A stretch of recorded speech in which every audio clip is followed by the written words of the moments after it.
Assalamualaikum warahmatullahi wabarakatuh. Selamat siang semuanya. Salam kenal mungkin ya. Untuk kita sampai saat ini sayangnya belum bisa bertemu secara langsung. Tapi insya Allah semuanya masih semangat, selalu sehat untuk mengikuti pembelajaran. Nah, untuk hari ini Ibu coba untuk mereview ulang materi pembelajaran yang sudah kita bahas di 2 pertemuan sebelumnya. Kita langsung mulai aja ya. Dimulai dari ilmu gizi secara umum. Oke, yang pertama ini ada diagram atau bagan. Bisa dilihat judulnya ada menu 4 sehat 5 sempurna. Yang pertama itu terdiri dari makanan pokok. Seperti pada di gambar ada nasi, mie, roti, jagung, kentang, ubi, singkong, dan sebagainya. Nah, untuk di Indonesia sendiri, yang paling umum dijadikan sebagai makanan pokok yaitu nasi. Selanjutnya ada lauk pauk. Lauk pauk di sini, kalau di bagan ini ya, disatukan antara lauk dari hewani ataupun nabati. Bisa dilihat ada bermacam-macam daging, ikan, dan kacang-kacangan untuk sumber lauk pauk yang dikonsumsi. Selanjutnya ada sayur mayur dan buah-buahan. Terakhir ada susu di bagian tengah. 4 sehat di sini yang dimaksud adalah makanan pokok, lauk pauk, sayur mayur, dan buah-buahan. Dan 5 sempurna menjadi 5 dengan susu sehingga disebut sebagai kombinasi sempurna dalam pemenuhan gizi. Ini yang disebut menu 4 sehat 5 sempurna. Setelah ini kita lihat dulu selanjutnya ya. Nah, berbeda bentuknya dari yang sebelumnya. Ini berbentuk piramida. Untuk piramida ini dikenal dengan pedoman gizi seimbang. Bedanya apa dengan 4 sehat 5 sempurna yang sebelumnya? Kita lihat dari yang paling bawah. Jadi urutan dari bawah sampai ke atas itu melambangkan banyaknya porsi yang dimakan. Contohnya yang paling bawah ini adalah air. Paling sedikit adalah 2 liter atau setara dengan 8 gelas. Untuk setiap orangnya secara rata-rata. Selanjutnya ada makanan pokok, sama ada bermacam-macam, ada nasi, ubi, singkong, sagu, dan sebagainya. Namun dijelaskan porsinya itu 3-8 porsi. Selanjutnya ada sayur dan buah. Untuk sayur sendiri porsinya terlihat dari perseginya itu lebih besar karena porsinya 3-5 porsi. Untuk buah sendiri dikonsumsi 2-3 porsi.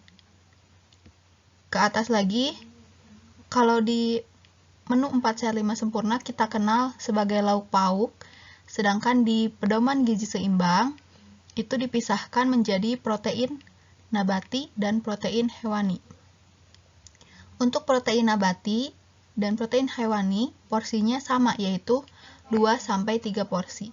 Terakhir di puncaknya di bagian kecil yang artinya porsi yang dikonsumsi hanya seperlunya. Bukan dikonsumsi dalam jumlah banyak, bukan sebagai bahan utama juga, hanya sebagai pelengkap. Ada yang bulatan kuning itu simbol minyak, yang persegi putih itu gula, dan yang terakhir itu garam. Selain makanan yang dikonsumsi, di pedoman gizi seimbang juga dijabarkan dalam suatu lingkaran. Di bawah bisa dilihat ada olahraga teratur, menjaga kebersihan, dan memantau berat badan. 4 prinsip dari gizi seimbang yaitu membiasakan makan makanan beraneka ragam, pola hidup bersih, pola hidup aktif dan olahraga, serta pantau berat badan. Setelah lihat 2 bagan atau 2 gambar berikut, nih ya, bisa dilihat poin-poin perbedaan dari 4 sehat 5 sempurna dan pedoman gizi seimbang.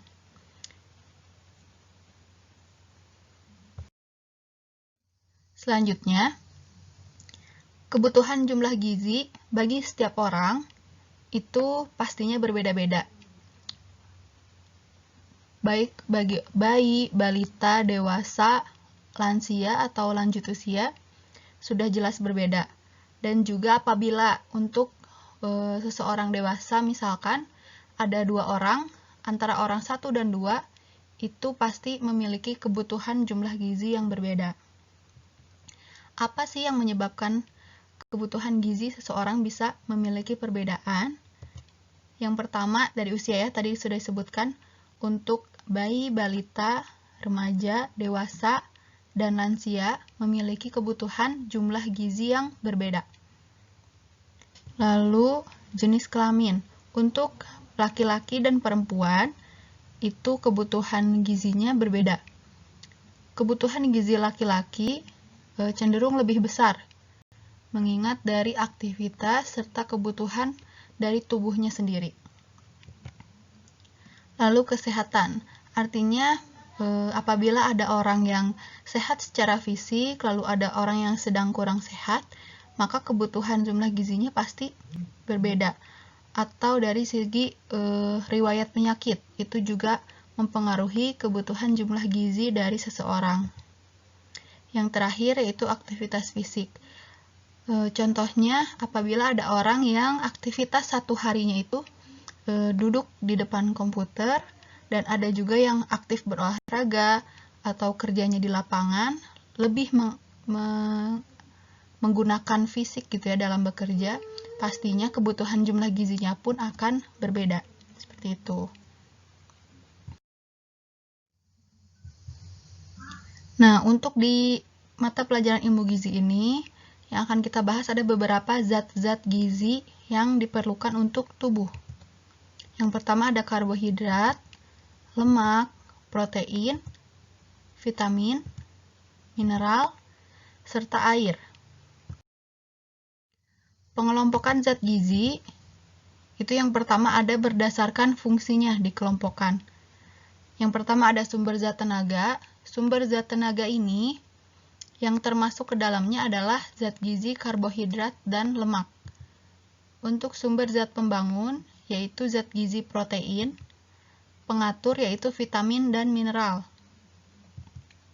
Ada yang berdasarkan jumlah.